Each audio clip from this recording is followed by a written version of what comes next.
while I was there, I had been there, you know, maybe a couple of months, and I had to go to a school in Alabama. And from there, they wanted someone to go, as soon as I graduated the school, they were looking for someone to go to Saudi Arabia. At the time, I thought to myself, this would be the perfect opportunity for me to get away from work, to get away from people, and to try to find out what it was that I was missing in my life. And so I had met at the base that I met a guy who worked down the hall from me. His name is Khalil Alim, and I thank Allah subhanahu wa ta'ala for bringing him to me because he was the one who actually introduced me to Islam. He was a Muslim, and we became friends, and we would go play basketball together. I wasn't interested in Islam at all. And there would be 3 Muslim brothers and 3 other brothers who were not Muslims playing against each other, playing basketball. And we would make jokes with each other, and I'd always tell them, you know, I'm going to eat this great big pork chop sandwich and go home, and, you know how good a pork chop sandwich tastes. And so I used to joke with him all the time about, you know, eating pork and maybe drinking a beer or something. And of course, they were Muslims, and they didn't do that sort of thing. And I you know, really didn't think anything about it. You know, we were still friends, but I would just tease him in that manner. So before I left to go to Saudi Arabia, I was interested in trying to become a good Christian, or what I considered a good Christian. And because there were so many stories out there, you know, this is what the Protestants say, this is what the Methodists say, this is what the Catholics say. I said to myself that I was going to read the Bible, I was going to sit down with a notebook and go through it and see what it is in the Bible that God said that a man had to do to be a servant of God.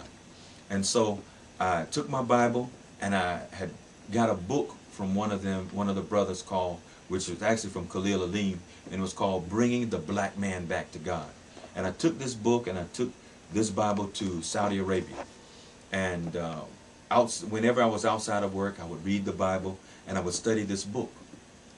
The book was actually by a guy who was a Baptist minister who had converted to Islam. But of course, I was just reading the book for the knowledge that it was talking about one God in the book, and looking up the references in the Bible. While I was there, I liked to go to bookstores, and I had always been interested in buying different books about the spirit and about the soul and different things. And so I went to the bookstore while I was in Saudi Arabia, and I purchased my first Quran. And I had thought that the Quran was like the Bible, where the Bible introduces the characters pretty much, gives you the setting, and then it pretty much goes through a history of mankind and through the people of God at that time, and through the history of the Jews. And so, of course, when I opened the Quran, the first chapter is Al-Fatiha, and it's 7 verses long, and reading it, I didn't understand it at all. So I closed the Quran and kept on reading the Bible and studying these books until I left Saudi Arabia. When I left Saudi Arabia, I went back to New Mexico, and once again started playing basketball with a group of guys that I would play with.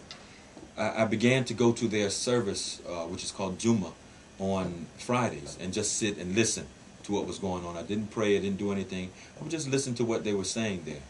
And one Friday, they were having Juma because they didn't have a place to have it. They were having Juma in one of the brothers' homes. And so that Friday, I hadn't even planned on accepting Islam or anything. But that Friday, something inside of me told me that, you know, it came to my mind and said, if I made a little prayer to myself, I said that if this thing Islam is not good for me, make it difficult for me to do this. And if it's right for me, make it easy. At the time, I didn't even know that this is actually a dua that you make in Islam, you know, for things when you want to know about something. And so at that day, at that Juma, I accepted Islam with very, very little knowledge about Islam. The group of brothers who were there, we bought books and stuff and studied, but we were kind of like between the Nation of Islam and true Islam.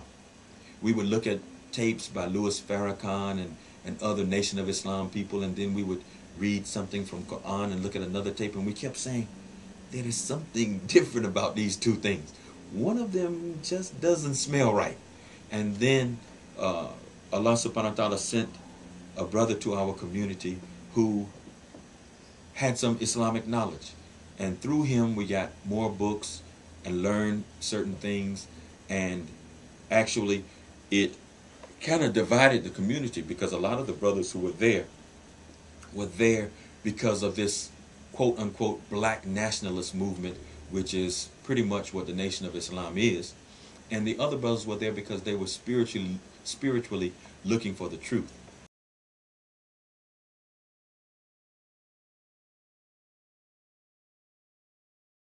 Allah allowed me to go back to Saudi Arabia again. So at this time, this next time that I went to Saudi Arabia, I was actually a Muslim when I went there. Before I went to Saudi Arabia, I asked God, I made a prayer to God. I asked him, I said, while I'm in Saudi Arabia, give me one brother that I can learn from and that I can spend time with while I'm there. As soon as I got off the plane in Saudi Arabia, I began to meet brothers. Some of the best Muslim brothers that I up until even till today that I had ever met in my life.